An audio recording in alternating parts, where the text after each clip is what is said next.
नमस्ते, welcome to कीट happy energy Amo tarot. चलिए देखते हैं कि पास्ट लाइफ कनेक्शन में आपका इस इंसान के साथ क्या रिलेशनशिप था, कैसे आप दोनों कनेक्टेड थे, और हो सकता है वो अभी किसी तरह से आपके कनेक्शन को इन्फ्लुएंस करता हो। पहली एनर्जी है seven of swords. Seven of swords is जहाँ पे थोड़ा सा ट्रस्ट इश्यूज हो सकते हैं। पास्ट लाइफ में ये कनेक्शन ट्रस्ट और ट्रूथ के अराउंड थोड़ा सा कॉम्प्लिकेटेड रहा है। हो सकता है किसी ने दूसरे इंसान को धोखा दिया हो, या ट्रस्ट इश्यूज रहे हो, या लैक ऑफ ट्रांसपेरेंसी हो। अम, जैसे इमोशंस तो स्ट्रांग थे, लेकिन ऑनेस्टी और ट्रांसपेरेंसी कहीं ना कहीं मिसिंग थी, क्योंकि बाकी सब जो कार्ड्स हैं वो S of cups, nine of cups, six of cups, उस टाइप की एनर्जी है।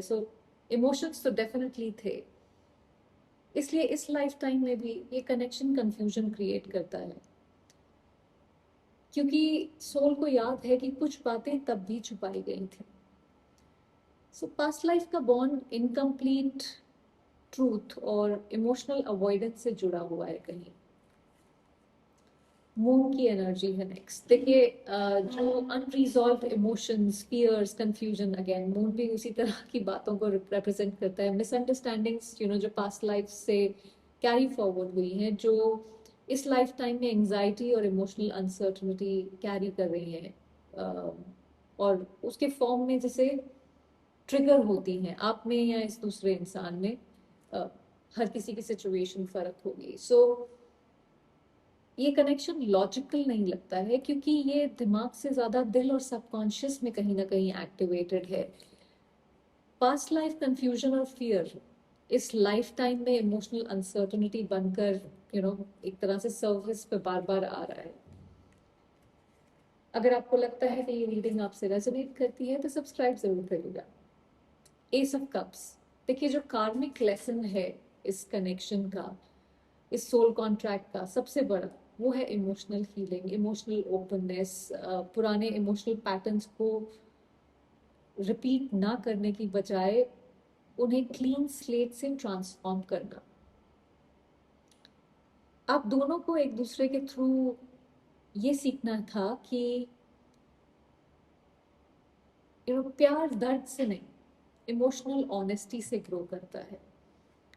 कार्मिक लेसन एक इमोशनल रिन्यूअल और एक हेल्दी प्यार सीखने का है बेसिकली यहाँ पे। नेक्स्ट एनर्जी है सिक्स ऑफ कप्स की। अब सिक्स ऑफ कप्स जो है ये सेंट्रल कार्ड है। ये है इमोशनल वुंड। ये है जहाँ पे कनेक्शन नॉस्टैल्जिया और पास्ट अटैचमेंट से कहीं ना कहीं बहुत गहरी तरीके से बंधा हुआ है। जैसे सोल एक दूसरे को रिकग्नाइज कर लेता है, जैसे पहचान लेता है बिना किसी मतलब कोई समझ में भी नहीं आता है क्यों। तो लेकिन यही जो फेमिलियरिटी है कभी कभी आपको प्रेजेंट मोमेंट से डिस्कनेक्ट भी कर देती है। पास्ट लाइफ फेमिलियरिटी कंफर्ट भी है और इमोशनल ट्रैप भी। ये ऐसे है जैसे जब हम एक अम, हम कई बार देखते हैं वायर्स टंगी होती हैं इलेक्ट्रिकल पोल्स पे, और इतनी सारी उलझी होती हैं, समझ में नहीं आता है क्या हो रहा है। उस एक एक तार को अलग करना पड़ेगा सुलझाने के लिए। अगर हम खींचने की कोशिश करेंगे तो वो टूट जाएगा। तो उसी तरह से ये इतनी सारी तारें उलझी हुई हैं यहाँ पे, जो समझ नहीं आ रही है, उलझी हुई हैं, वो यहाँ पे हो रहा है। Night of wands. अब आप क्यों मिले हैं? इस लाइफ टाइम में मिलना इंटेंसिटी और अट्रैक्शन के थ्रू हुआ है, ताकि पुराने जो इमोशंस हैं वो सरफेस पर आ सकें और इग्नोर ना हो जाए। ये कनेक्शन आपको इमोशनली कहीं ना कहीं अवेकन करने के लिए आया है, ये सेटल करने के लिए नहीं आया है फॉर श्योर, एटलीस्ट इनिशियली तो नहीं। मीटिंग का पर्पस इमोशनल अवेकनिंग था, इमोशनल डिपेंडेंस नहीं था। तो अगर आप कहीं डिपेंडेंट हो रहे हैं इस बंदे पे या बंदी पे, तो वहां पे आपको थोड़ा सा सोचने की जरूरत है कि क्या किया जाए। Seven of pentacles. ये कनेक्शन आपको ये सिखाता है कि हर इमोशनल इन्वेस्टमेंट जो हम करते हैं लाइफ में, वो ज़रूरी नहीं है कि इन्वेस्टमेंट करने लायक हो, वो वर्थ इट है कि नहीं, वो सिखाना यहाँ पे पॉइंट है। ये कॉन्शियसली इवैल्यूएट करना ज़रूरी है यहाँ पे। आप सीख रहे हो यहाँ पे कि अपनी एनर्जी को ब्लाइंडली नहीं, वाइजली इन्वेस्ट करना है, अदरवाइज वो वेस्ट होती है, इन्वेस्ट नहीं होती है।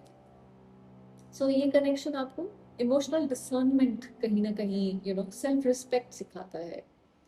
9 ऑफ कप्स, ये सोल गाइडेंस है। अगर आप इसको देखें तो ये एक योगा का पोज है, साथ में कहीं ना कहीं ये जैसे आसमान की तरफ एक एक ग्रैटिट्यूड वाला साइन है।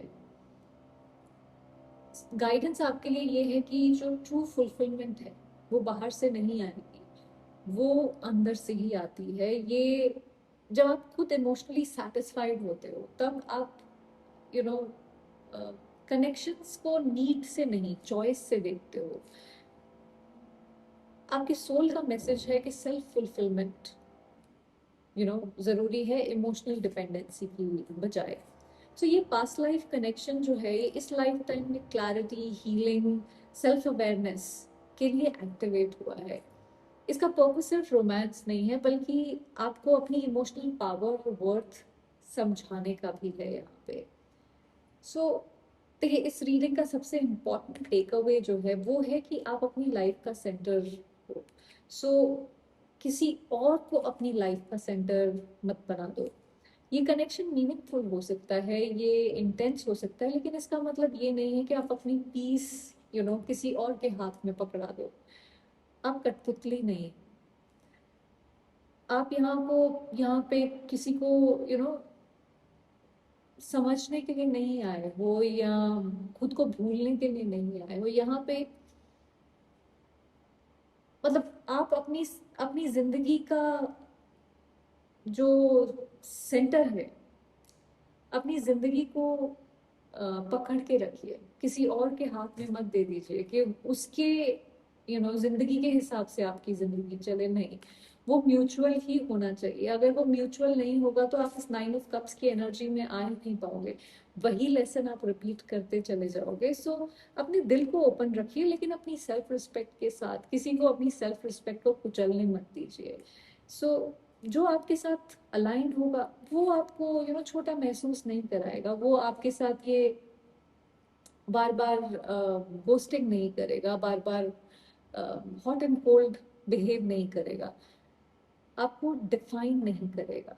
सो कोई भी कनेक्शन आपको डिफाइन नहीं कर सकता, आप खुद अपने आप को डिफाइन करिए। आप अपनी वर्ल्ड के सेंटर स्टेज पे खुद खड़े होइए, किसी और के आसपास अपनी एनर्जी मंडराते मत रहने दीजिए। आई होप इससे आपको कुछ क्लैरिटी मिली है। Thank you for watching.